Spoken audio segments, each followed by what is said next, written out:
Welcome back everybody to Black Cuan. Terima kasih ya telah mengupdate berita kripto dari channel ini. Pada hari ini kita akan berbicara mengenai crypto bulls itu akan kembali. Kemudian ada juga analis yang mengatakan bahwa Bitcoin bisa mencapai $100.000 dalam waktu ke depan ini. Dan ini sebuah keyakinan yang cukup luar biasa ya menurut saya jika ini benar terjadi. Dan beberapa indikasi juga ya nanti itu yang akan memperkuat kenapa sih analis itu mengatakan dengan cukup confident $100.000 untuk Bitcoin. Dan di kesempatan ini juga ya, kita juga akan berbicara mengenai altcoins ya. Ini salah satunya itu adalah Algorand, kemudian Chainlink, dan terakhir tidak lupa ya, salah satu jagoan saya selain XRP teman-teman, Cardano. Baik, yang pertama di sini itu kita cek dulu sebentar ya di CoinGecko ini ya teman-teman.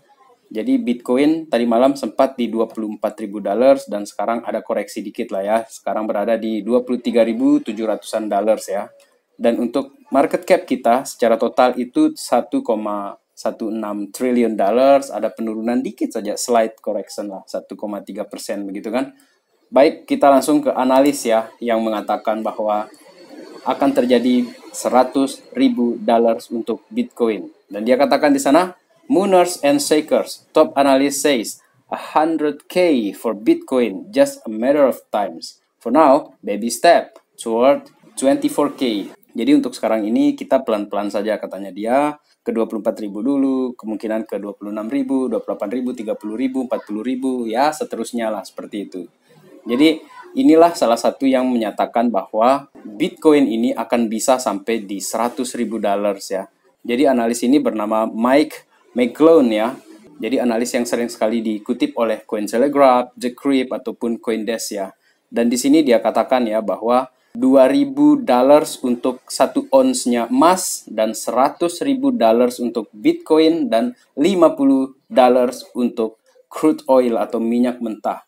Jadi dia katakan di tweetnya di sini teman-teman ya, saya kutip aja langsung di sini. Jadi mulai langkanya ini energi itu teman-teman ya, itu juga membuktikan bahwa keadaan makroekonomi itu menciptakan musuhnya tersendiri gitu. Dan kelangkaan ini teman-teman ya, itu justru menjadi pelampung atau bahkan menjadi link ya atau jembatan lah untuk kenaikan harga emas atau bahkan Bitcoin teman-teman.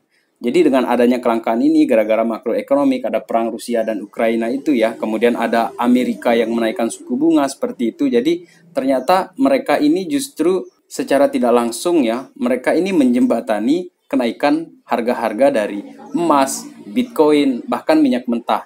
Ini jika melihat dari kacamata makroekonomi yang dianalisa oleh Mike McGlone itu ya teman-teman ya. Jadi dia mencoba melihat dari sudut pandang yang berbeda. Dan menurut saya logis juga ya karena ada kenaikan seperti itu. Dan kenaikan energi itulah yang nantinya itu katanya Mike McGlone ini akan menyebabkan kenaikan besar kepada Bitcoin, emas, dan minyak mentah itu teman-teman. Nah, bagaimana pendapat kalian mengenai McGlone ini? Jika kalian punya analisa yang lain, silakan tulis di kolom komentar teman-teman.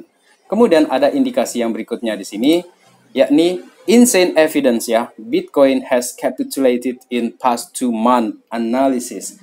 Kita sudah sepantasnya menduga sebenarnya ya, karena Bitcoin selama 2 bulan kemarin itu betul-betul dia menyerah dengan pasar itu teman-teman.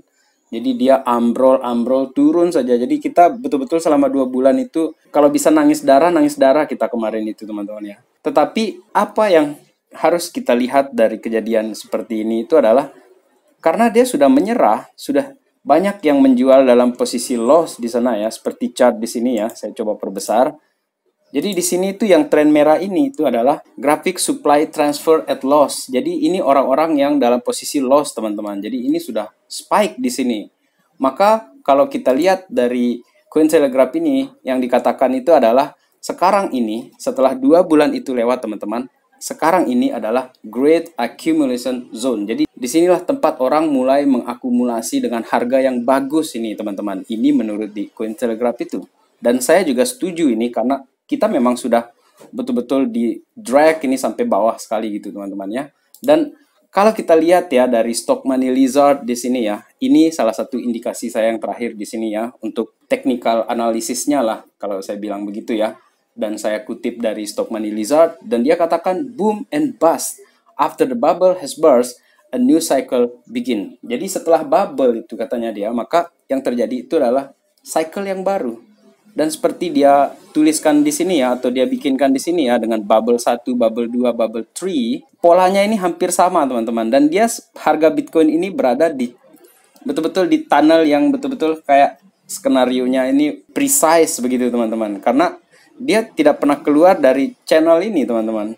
Dan saya expect dia terjadi pergerakan parabolik seperti itu. Jadi kalau bisa terjadi gerakan parabolik seperti ini, maka $100.000 itu dalam beberapa waktu ke depan itu adalah sangat mungkin. Not for the short terms or mid terms, tetapi buat saya kayaknya untuk long terms lah. Mungkin dalam beberapa 6 bulan, 8 bulan, ataupun setahun, 2 tahun ke depan ini teman-teman ya. Karena saya ini bullish di Bitcoin itu untuk long terms. Dan ini pun sesuai ya dengan apa yang dikatakan di Cointelegraph tadi ya, bahwa kita sudah menyerah ini di 2 bulan terakhir ini, kita habis-habisan ini drop gitu kan, sudah terkapitulasi betul kita itu, dan setelah itu apa gitu kan, maka yang terjadi adalah new cycle begins. Jadi kemungkinan kita akan terjadi akumulasi di sini, zonnya akumulasi. Oke lah, disinilah kita mungkin akan nyicip sedikit demi sedikit, kita beli dengan kemampuan kita untuk beli Bitcoin gitu teman-teman. Sementara untuk Chainlink di sini ya teman-teman, a new chapter in the link economy. Jadi apakah kita sudah siap ini untuk yang punya Chainlink? Saya masih punya Chainlink saya dan saya masih hold teman-teman. This is not financial advice ya. This is not financial advice, saya ulangi lagi. Karena menurut saya Chainlink ini ya masih punya ruang yang cukup besar untuk naik ke depannya itu teman-teman. Kalau kita lihat ya dari kolom berita di sini ya, key takeaways-nya. Chainlink ini merupakan decentralized crypto top ya, dengan jaringan Oracle Network-nya ya.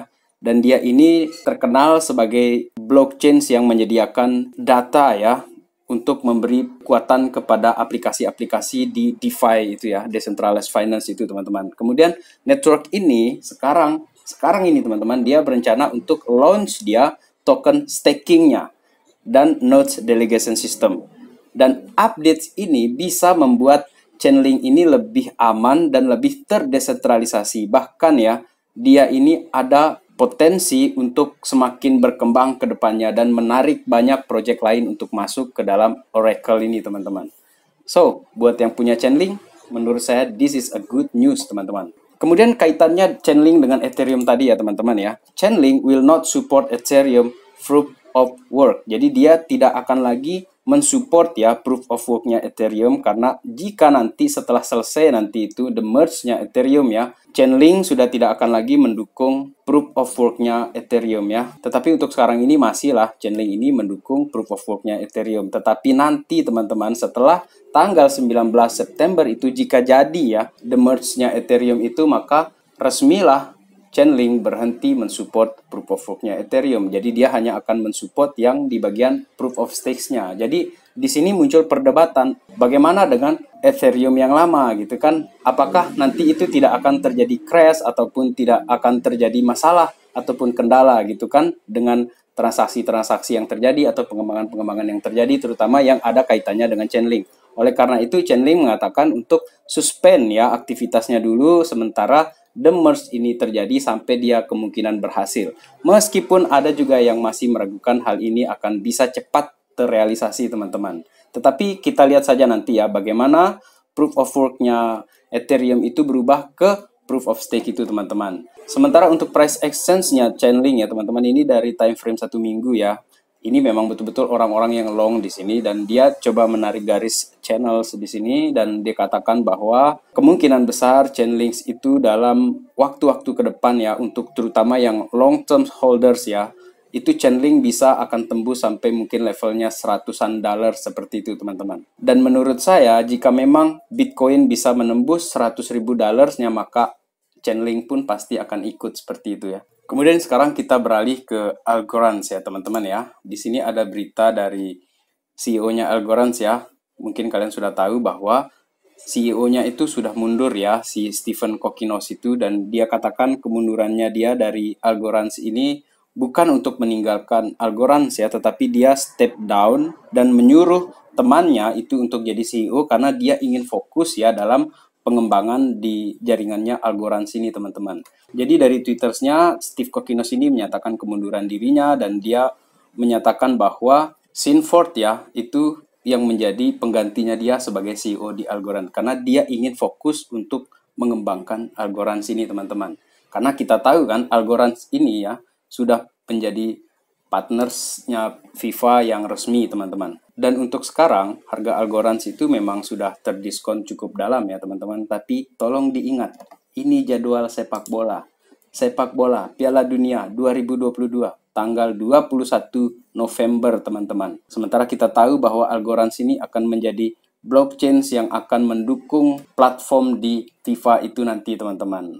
Apakah FOMO nanti itu akan mulai datang ketika penyelenggaraan Piala Dunia terhadap Algorand? Menurut saya sebaiknya jauh sebelum itu sudah terjadi FOMO. Itu menurut saya, pendapat saya, and this is not financial advice. Jadi ini saya bicarakan untuk orang-orang yang kemungkinan sudah memegang Algorand dari awal tahun ataupun dari sejak tahun kemarin itu teman-teman. Dan salah satu yang membuat saya Algorand ini berbeda dari kripto yang lainnya itu adalah karena ada yang pindah ini teman-teman dari Cardano.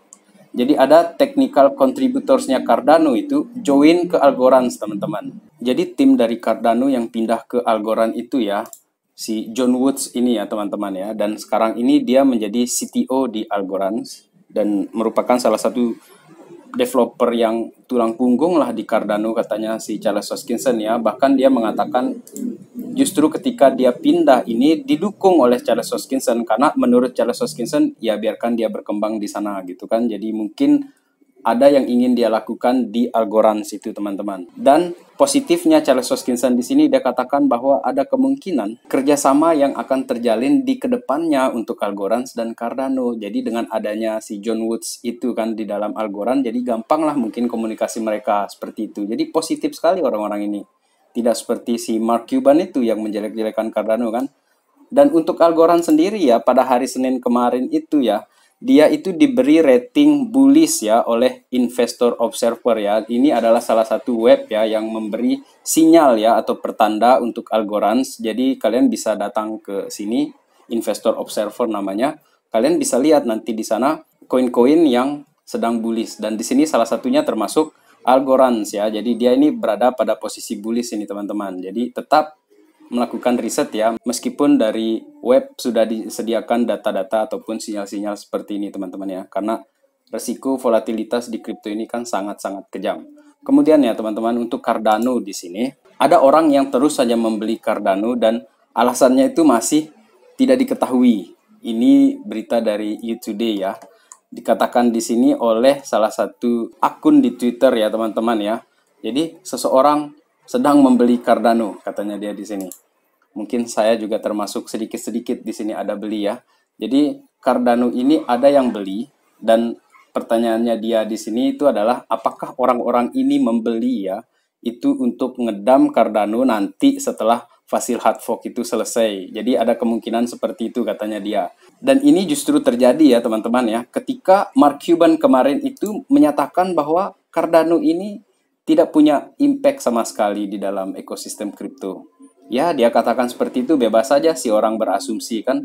Kan banyak juga yang mengatakan bahwa Cardano ini lelet, jelek. Enggak jelek deh. Lama berkembang lah, segala macam lah. Pokoknya yang jelek-jelek lah tentang Cardano itu yang negatif-negatif gitu kan. Dan akhirnya salah satu pendukung Cardano ini ya, Eddie Well ini ya, itu tetap bereaksi dia gara-gara kejadian ini. Dan dia katakan bahwa ya kita nggak bisa marah juga sih sama Mark Cuban gitu kan. Karena menurut dia si Mark Cuban ini juga tidak terlalu bagus ya track recordnya di kripto gitu kan. Bahkan dikatakan oleh Eddie Well di sini, dikatakan bahwa dia itu tidak terlalu hot lah di kripto ini secara umum. Artinya dia mungkin tidak terlalu paham ya dengan bagaimana ekosistem kripto itu ya. Dan apalagi dia tidak paham tentang Cardano. Karena kalau kita lihat track recordnya di sini teman-teman, billionaire caught in world first crypto bloodbath. Jadi dia pernah mandi darah di tahun 2021. Kalau kalian masih ingat kasusnya Titan yang kena rug pull itu teman-teman. Jadi waktu itu Titan ini memang sedang bagus-bagusnya dan ternyata ada uangnya Mark Cuban di sana. Dan seperti yang kita lihat, hampir seperti Luna ya teman-teman, dia drop habis-habisan. Tapi ini terjadi di 2021. Dan yang terlibat di situ adalah Mark Cuban. Dia loss juga di situ teman-teman. Apakah ini adalah reaksi dia karena dia pernah loss, kemudian dia telat masuk di Cardano? Ada kemungkinan seperti itu teman-teman. Coba kalian tulis di kolom komentar ya. apa pendapat kalian mengenai si Mark Cuban ini. Lagi-lagi saya bahas dia nih. Baik teman-teman, barangkali sekian dulu video kali ini ya. Terima kasih telah menonton. Salam Black Cuan. Peace my friend.